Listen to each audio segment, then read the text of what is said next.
Olá, olá, galera, tudo bom com vocês? E vamos para mais uma aula. E hoje nós vamos falar sobre mitos e saberes indígenas. Vamos conversar sobre os indígenas no Brasil. Primeiro, vamos começar falando sobre, de maneira geral, o que é cultura e sociedades. Vamos conversar um pouquinho sobre esses conceitos. A cultura é a forma como as pessoas veem e vivenciam o mundo e compreendem as suas relações sociais. São as formas de se expressar artisticamente e religiosamente. A própria língua falada é um traço cultural. Os modos de viver de determinado grupo. Tudo isso faz parte da cultura. Dança, música, festas, tudo isso é cultura. E lembrem-se sempre, não existe cultura melhor ou pior que a outra. Existem sim culturas diferentes. E ser diferente não te faz melhor ou pior do que ninguém. E a sociedade? A sociedade é a união das pessoas que interagem de forma semelhante, compartilhando normas, modo de agir e de se organizar. Ou seja, no mundo existem diversas sociedades e cada uma se enquadra em determinados aspectos. E aí, falando de cultura e sociedade, nós podemos mencionar a questão dos mitos e saberes, que aí nós vamos hoje especificamente falar sobre os mitos e saberes indígenas. Bora entender o que é mito. Mito, de acordo com o dicionário, é uma narrativa, ou seja, o que são narrativas? São histórias contadas oralmente. São narrativas de teor fantástico e simbólico, normalmente com personagens ou seres que incorporam as forças da natureza e as características humanas. E aí também, mito não necessariamente é uma coisa boa, é uma coisa positiva. Também tem a questão do mito pejorativamente, que se relaciona a um conhecimento inverídico sem fundamento ou uma expressão figurada, não real, de qualquer outra coisa. Ou seja, então quando a gente chama uma pessoa de mito, não necessariamente a gente está fazendo um elogio a essa pessoa, porque pode ser algo, uma expressão figurada, algo não real. E aí, no que tange à questão dos mitos, nós temos alguns que permeiam a vida dos povos indígenas. Não só dos povos indígenas, mas também dos povos africanos. E alguns deles dizem respeito à criação. Assim como os cristãos, eles consideram o mito da criação dos seres humanos com Adão e Eva no paraíso, os indígenas, e os próprios africanos, eles também têm as suas narrativas para a criação do mundo. E nós vamos ver algumas daqui a pouquinho. Temos sempre que lembrar que no Brasil, nós temos diversos povos indígenas, cada um com sua cultura e tradição, que são transmitidos oralmente e de geração para geração, e que servem para nortear a vida dessas pessoas. Ou seja, em relação aos mitos, que são narrativas, os mitos para os indígenas são a base para valores morais e não é apenas algo fantasiado. A relação que eles têm com os seus mitos são muito mais profundas, muito mais complexas do que a gente imagina.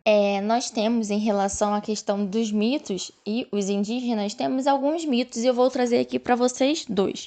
O mito Guarani, e que fala da dualidade de ser, e o mito do Murudurucum, que fala da criação. O mito Guarani da dualidade do ser, ele é um dos mais importantes para esses povos indígenas. E ele fala dessa dualidade da alma do ser humano. Ele quer dizer o seguinte, que nós temos dois mundos, duas nuances dentro de nós. Uma é uma nuance animal e outra é humana. E por isso é preciso encontrar um equilíbrio entre essas duas nuances que nós temos. Não podemos deixar o lado animal ser exaltado demais, não podemos deixá-lo prevalecer na nossa alma. Então, por isso que é necessário encontrar o equilíbrio entre a faceta animal e a faceta humana. E aí, em relação ao mito da criação do povo Munduruku, eles estão esses povos indígenas eles estão localizados no Pará. E aí, esse mito basicamente diz o seguinte, que nós vivíamos no centro da Terra, até que um buraco, uma brecha, digamos assim, foi formada, uma brecha para os céus, uma brecha para o mundo exterior. E aí, algumas pessoas começaram a sair lentamente. Só que nem todos conseguiram sair, porque houve um terremoto que fechou essa brecha. Então, nós que estamos no mundo exterior, do lado de fora, nós estamos procurando um caminho de volta para esse centro da Terra. Então, vocês conseguem compreender a relação que os mitos e essas narrativas têm com os povos indígenas? Eles são algo muito mais complexo e profundo, faz parte da vida, é algo que eles acreditam, assim como a sua religião. A religiosidade indígena, ela é algo muito profundo com a natureza. A religiosidade de muitos dos povos indígenas, ela está relacionada com a natureza, e os rituais são uma forma de se aproximar e de exaltar a natureza. Por isso, os indígenas ele têm uma relação de muito respeito com a natureza. E aí, falando da organização da vida social, temos que ter em mente que, para os indígenas, todos desempenham um papel importante para a sociedade, só que praticamente o que é base dessa sociedade é a ancestralidade e a oralidade. Então, por isso, esse é o princípio organizador da vida.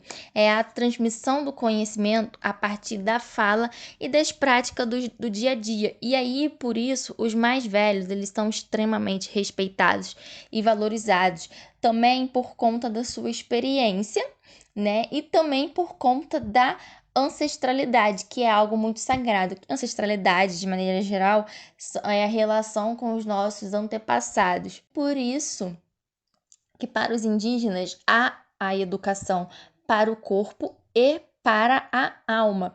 A educação para o corpo é o que a gente aprende no nosso dia a dia, são as atividades diárias, a alimentação, os costumes, os rituais, a formas de trabalho de organizar a vida. Isso é a educação para o corpo. E a educação para a alma é a forma com que você se relaciona com os seus antepassados, a sua espiritualidade. Então, basicamente, a organização da vida social ela se dá muito por conta disso. E aí, agora, tentando trazer um pouco mais para nossa atualidade, vamos falar sobre a questão dos povos indígenas no Brasil, principalmente da necessidade de se quebrar alguns estereótipos e preconceitos. Falar sobre povos indígenas é falar sobre lutas, resistência, diversidade e riqueza cultural. E além disso, é necessário, mais do que necessário, quebrar alguns estereótipos, paradigmas e preconceitos que são feitos em torno desses povos. O primeiro que precisamos quebrar é sobre a palavra índio. Índio é uma forma pejorativa de se referir a eles. O correto é falar indígena, que quer dizer nativo, originário da terra, que são o que de fato eles são. E índio, ele foi usado equivocadamente pelos europeus no contexto de expansão marítima, quando eles chegaram às Américas, ao continente americano, eles achavam que tinham chegado às Índias. De maneira geral, era isso que eles pretendiam com a expansão marítima, chegar às Índias. Só que eles acabaram chegando às Américas. Então, quando eles chegaram aqui, eles acharam que tinham chegado às Índias. Então, por isso o termo índio. Então, isso é uma forma reducionista. É correto falar indígena. Outro termo errado também para se referir ao grupos de indígenas é tribo. Tribo de índios. Isso é errado. também foi uma denominação europeia e foi usada para desqualificá-los, já que os europeus eles se sentiam superiores e melhores do que os indígenas. Então, eles diziam que os indígenas não eram civilizados e sim tribais.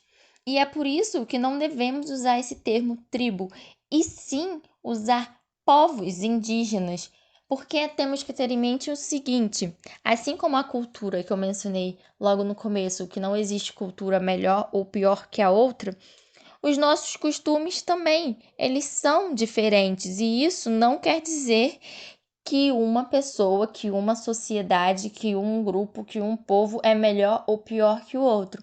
Então, por isso, precisamos cortar do nosso vocabulário esse termo tribo de índios e passarmos a usar povos indígenas. Beleza? Vamos tentar fazer esse exercício na nossa vida a partir de agora. E aí também outro estereótipo que precisa ser quebrado é sobre a aparência dos povos indígenas. Por quê? Principalmente no Brasil, que é um país extremamente diverso, é de se esperar que os indígenas também o sejam diversos. E aí é claro que esses povos indígenas eles são diferentes. Os povos do norte eles são diferentes do sul. E isso não se restringe apenas aos indígenas. Nós mesmos somos diferentes, assumimos características diferentes. E isso leva em conta tanto a localização como também a tal da miscigenação. Ainda hoje, muitos povos indígenas eles sofrem muita discriminação. Não é menos, a pessoa não deixa de ser indígena porque não está dentro de algum estereótipo, como por exemplo as vestimentas ou as moradias. O que nós precisamos fazer, e isso tem que ser um exercício diário, é respeitar esses povos indígenas. Eles são os nativos da terra, então precisamos respeitá-los. No Brasil, nós temos diversos povos indígenas. Antes de 1500, ou seja, antes da chegada dos colonizadores europeus ao país, estima-se que viviam nessas terras entre 2 e 4 milhões de indígenas. Cerca de 1.200 línguas eram faladas entre os diferentes povos. De acordo com o censo do IBGE, realizado em 2010, o Brasil é a nação que concentra a maior diversidade linguística e também o lugar onde há o menor número de falantes por língua. Atualmente, o país abriga 250 povos indígenas, somando 890 mil indígenas que falam 150 línguas, das quais estão em vias de extinção. Desses povos, aproximadamente 570 mil moram em terras indígenas, o restante migrou para as zonas urbanas ou rurais. Ou seja, nós percebemos que desde quando os europeus chegaram aqui, os portugueses, houve muito conflito, muitos indígenas foram escravizados, além das doenças que foram trazidas junto com os europeus, que antes os indígenas não tinham contato com outros grupos, então eles não tinham imunidade, eles não tinham resistência a essas doenças, então eles acabaram ficando muito doentes e muitos morreram. Fora todo o massacre, toda a violência, toda a escravidão que aconteceu com os indígenas. E aí nós percebemos que ao longo do tempo, essas comunidades indígenas, esses povos indígenas, eles vão diminuindo. Alguns desses indígenas, desses povos indígenas, eles vão migrando para zonas urbanas, eles vão tentando se adaptar a uma nova realidade, para não se sentirem assim tão excluídos. E aí, por isso que muitos deles sofrem tanta discriminação por não viverem mais em oca, por considerarem que eles não podem ter acesso à tecnologia assim como nós temos. E isso é uma baita de uma besteira, né, gente? E aí eu vou comentar com vocês alguns dos diversos povos indígenas que existem no Brasil. Nós temos os Guaranis, o Bororó, o Macuxes, Tupinambá, Chavantes, Terena, Munducuru e Patagós. Então é isso, galera. Eu espero que vocês tenham compreendido, tenham entendido toda a relação que os povos indígenas eles têm com a natureza, com os seus mitos, com as suas narrativas, oralidades e principalmente com a sua ancestralidade. E espero também que essa aula sirva para nos fazer refletir sobre os indígenas no Brasil, para refletirmos sobre a discriminação que muitos deles sofrem, que a gente tenha consciência de que esses povos indígenas eles precisam ser respeitados. Então é isso. Qualquer dúvida, entre em contato e até a próxima aula. Beijo, beijo!